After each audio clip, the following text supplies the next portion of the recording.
तर इकडे महाविकास आघाडीचे उमेदवार वसंत चव्हाण आज उमेदवारी अर्ज दाखल करणार आहे। वसंत चव्हाण महाविकास आघाडीचे काँग्रेसचे उमेदवार आहे।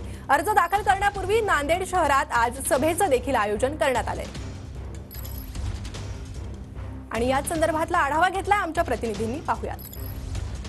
महाविकास आघाडीचे उमेदवार वसंत चव्हाण हे आज नांदेड लोकसभेसाठी उमेदवारी अर्ज दाखल करणार आहेत। या उमेदवारी दाखल करण्याच्या प्रक्रियेपूर्वी वसंत चव्हाण यांच्या प्रचारार्थ जाहीर सभेचं आयोजन करण्यात आलेलं आहे।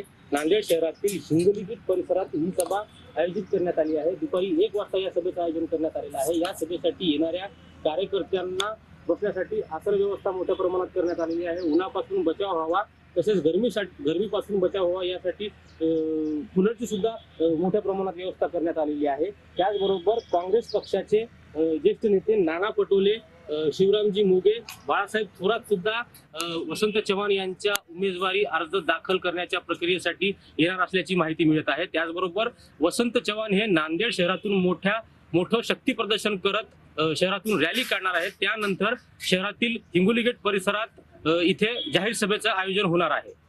यशपाल भोसले, टीव्ही 9 मराठी, नांदेड।